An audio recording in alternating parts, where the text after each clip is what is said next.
All right, everyone live. We are Vaxxed, Periscope. Okay, so we have a special story here today. Every story special. So tell us who you are. I am Jeannie Smith. And you are? Christy Gus. And you are? That is Ross. Ross. And how old's Ross? 12. Cheese. He's 12. Yeah. He's tall. He's a very big boy. Right, that's enough cheeses. We're good. Good cheese. And you Ross. guys have driven a long way. Yes, we did. We've done nothing but drive. We drove back and forth to Walmart. We've driven. How long was your trip here? Well, it took us about 6 hours. It was really supposed to be 4.5. But, you know. Sorry, well, thank you so much. Traffic and And she drove 8 before that to get to my house. And please tell me you're staying here tonight. oh yeah, Yes, we are. Okay, good. we are. Okay, so tell us the situation. Okay, Ross is my third child. I have 2 girls. They're 24 and 21. My first daughter, she got all of her shots. Back then, there wasn't as many. Can we just establish that you clearly vaccinated your I did children? all of them. So all what 3 was of them. what was your mindset on vaccines? Don't worry about him. He can just there's nothing he can break. did Really. it. I just thought that's what I was supposed to do. Like, I went, they told me what to do, I did it, and I just trusted them. I just trusted that everything was okay. And until a few years ago, probably 10 years ago, I didn't realize that both my daughters were also injured. Like, my second daughter almost died. She got the vitamin K and the Hep B, and then they came and told me she was, she wasn't breathing. They had to take her to the NICU. She probably would have been a SIDS baby, basically. But I kept vaccinating her because I didn't know that was why. And my first daughter, she had a set of vaccines that she got 106-degree fever from. They had to do a spinal tap on her because they thought she had something, which she didn't have, but I kept vaccinating her, and I vaccinated him until he was 13 months old.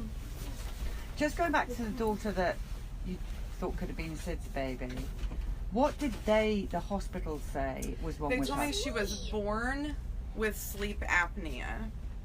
She was born with it. But you know that she had the vitamin K and Hep B. She did.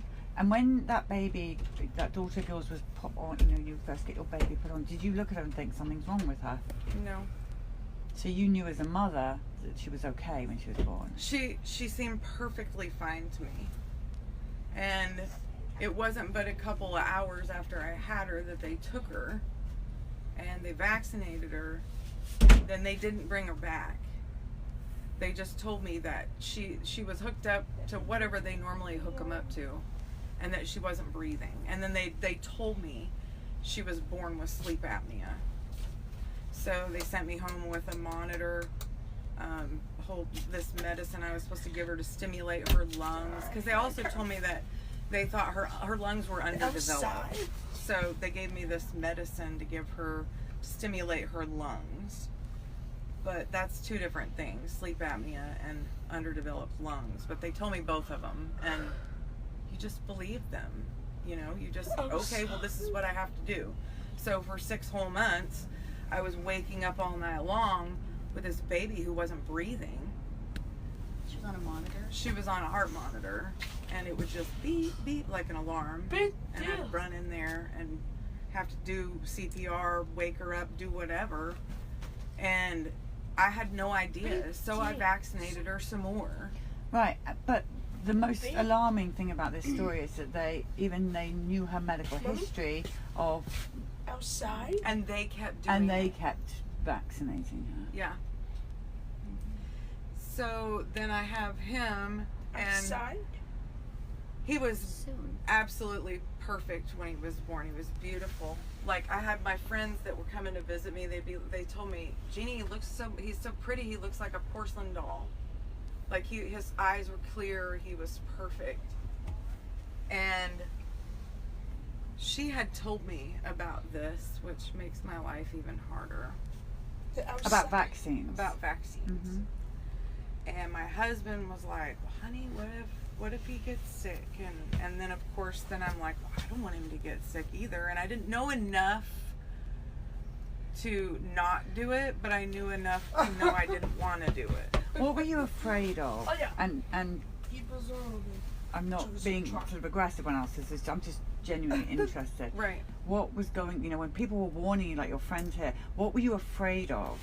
I don't really know. You think you're just being afraid of them getting sick, but when we logically think about it, we know that nobody that we ever knew had diphtheria or measles or polio or any of that. Like, they're not going to get those things, but you think to yourself, you just don't want them to get sick.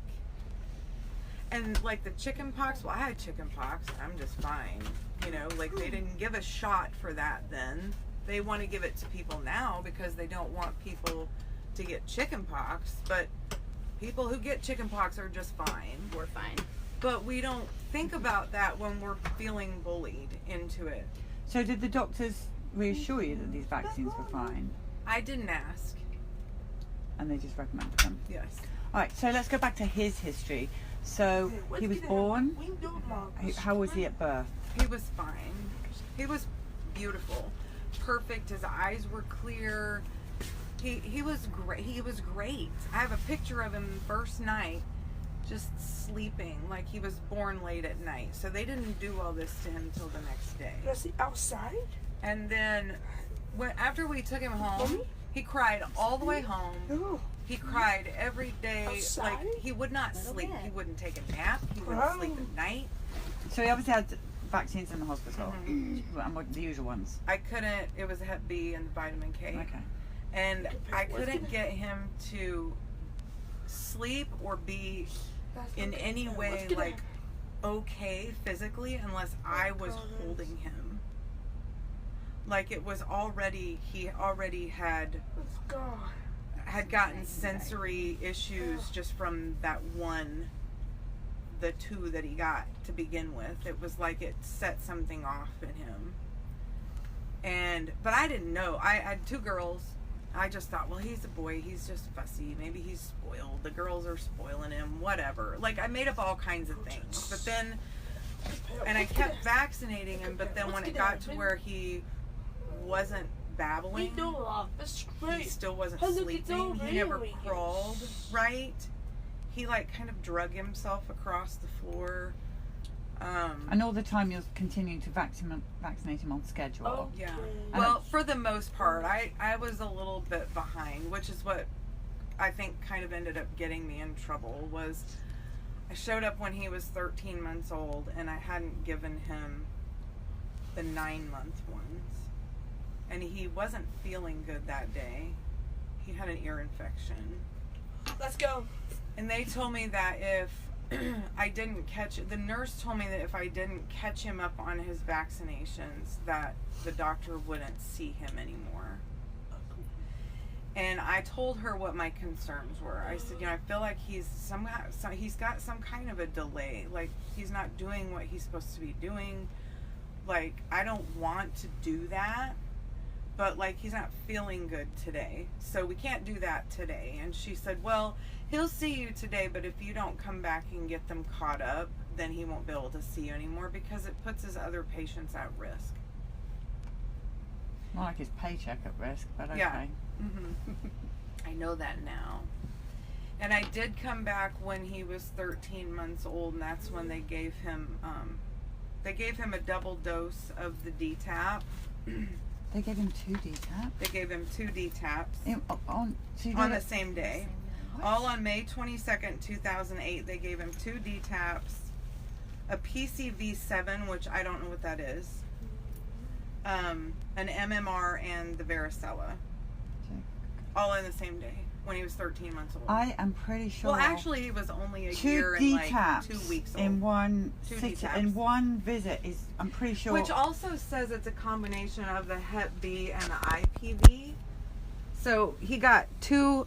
There's number 1, and there's number 2 on 5/22, both on 5/22, and then there's this on 5/22. Look at it.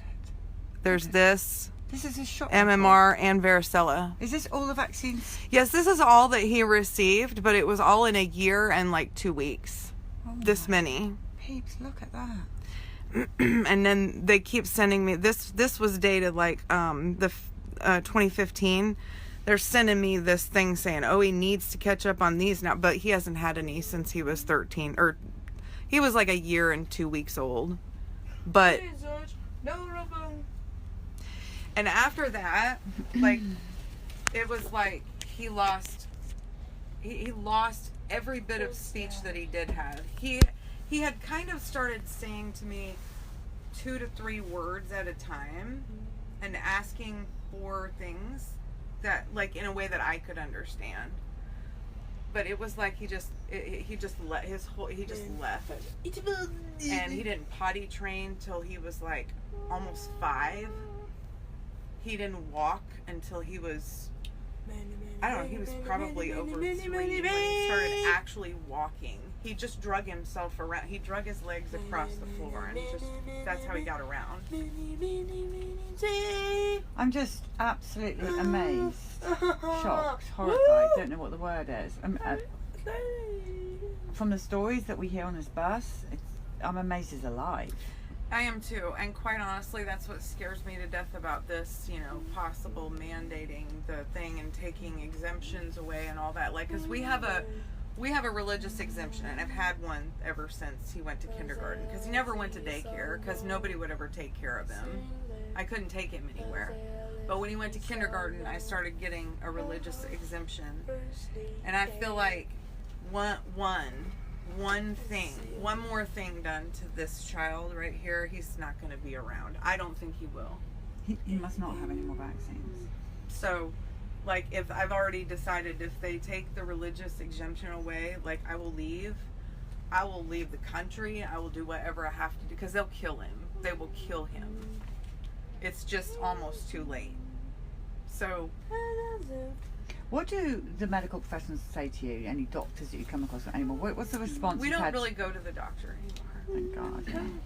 But when you talk about this to people, what is their response when you tell them the history? A couple of my friends think that people are just born with autism, and a couple of my friends kind of understand, you know, how he got autism, how we all know he got autism. I don't talk to anybody. I don't take him to the doctor. We use homeopathy and all natural things. And what's a day like for him? What have these vaccines taken from your son? What's his life like now? this is what he does. Where he YouTubes. He likes to fast forward the YouTube videos. He watches the Backyardigans still on TV and fast forwards and rewinds them all day long. And he's still not physically, like, I still help him get dressed and make sure that his underwear are clean, and because he doesn't know if he has body odor or he needs to use a restroom, or so. I mean, I have to take care of him like he's like 2 all the time, and this is just about, as long as he's happy, this is what we get. And what about his siblings? How has it affected them? They are just their hearts are just broken. And like they're angry, and that's why they didn't vaccinate their kids. So they've gone on to have children.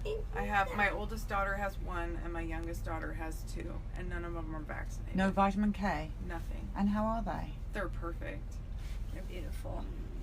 Which makes you a family of Vaxxed on Vaxxed study. Mm-hmm. And so, can you summarize that Vaxxed on Vaxxed study of the They are people? so smart. They are so smart. The unvaccinated. Mm-hmm. Those little kids are like they're way advanced, and like they're talking and walking and playing, and they're just, I mean, they can talk and do all sorts of things. that Ross still can't do. How old are they? 2 and 1 and 2. And they can do more than Ross. Let's So how does that make you feel as a mother, seeing the health of the unvaccinated and what your son could have been? It's really, really hard.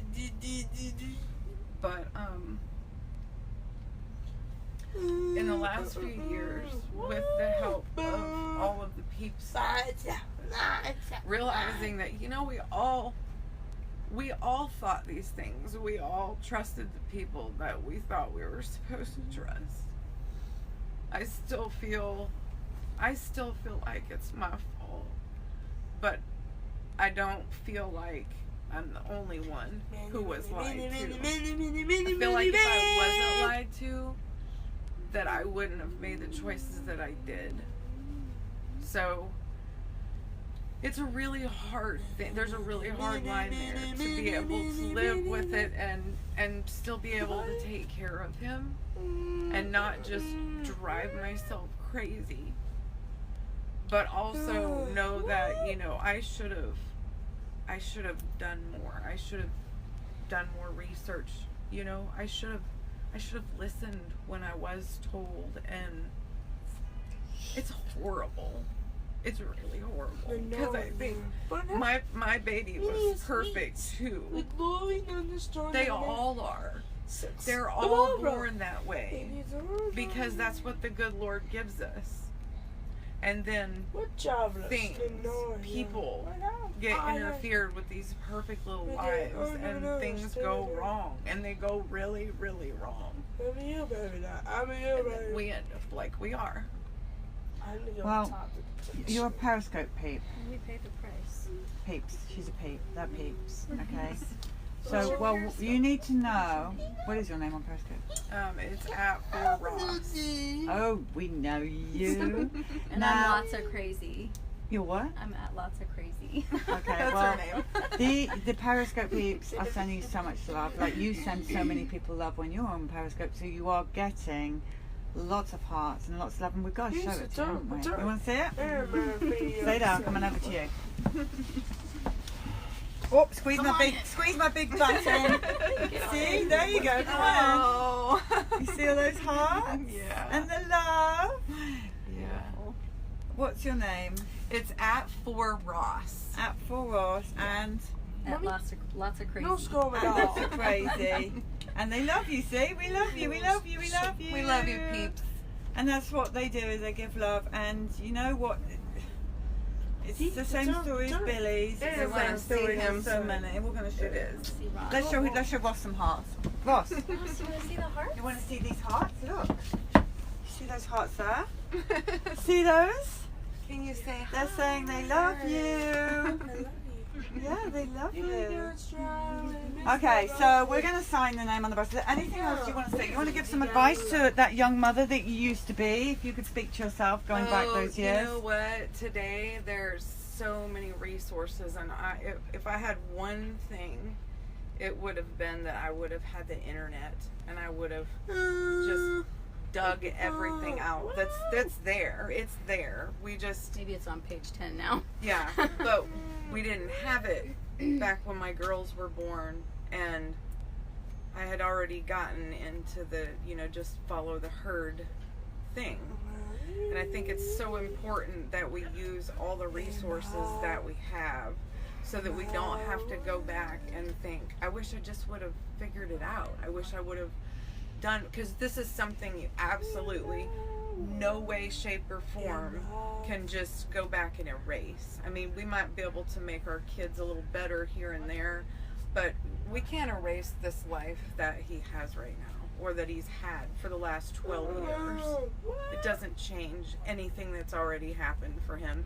That he doesn't have any friends, and he's never had a girlfriend, and he doesn't even know what that is, Sleepover. or spend the night with anybody, or, you know, I mean, these are things that aren't they're not replaceable for him, you know.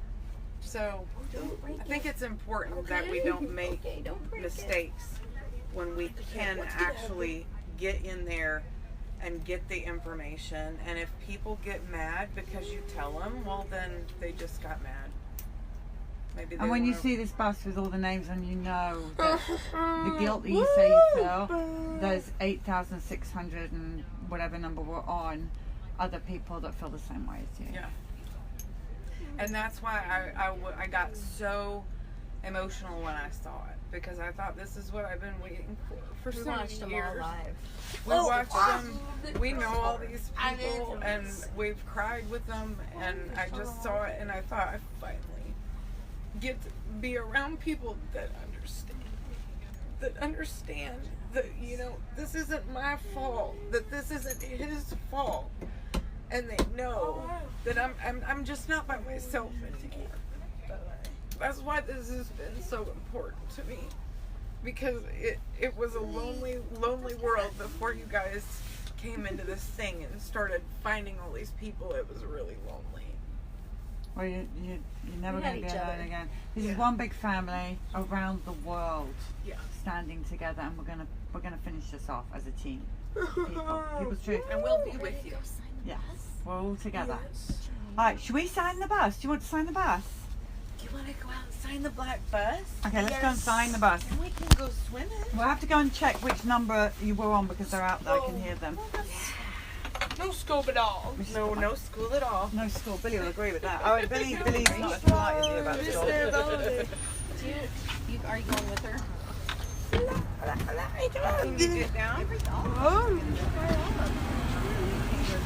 But you can sign a form saying you don't want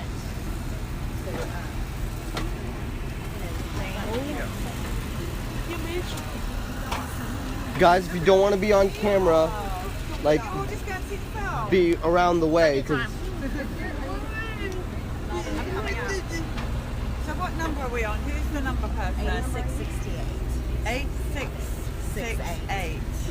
8668. And then I was looking for some spots. There's a few spots down. Okay. Here's the pin. And then wipe your spot off. before Okay. you Oh, sign. I can't block them anymore. I can mute them, but I can't block them. Think about that. 8668. Woo!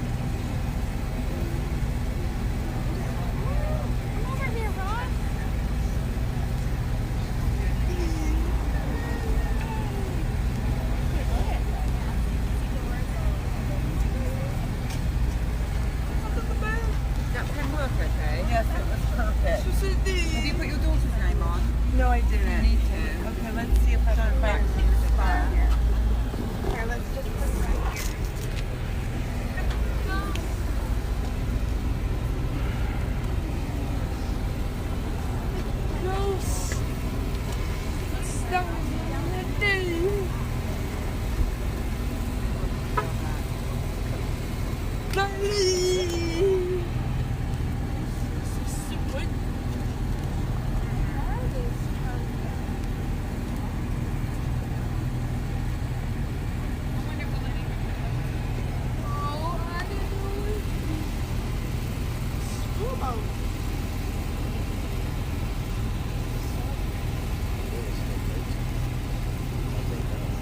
So what number's the last number? 8670. Yep. So 8670 has been signed on the back.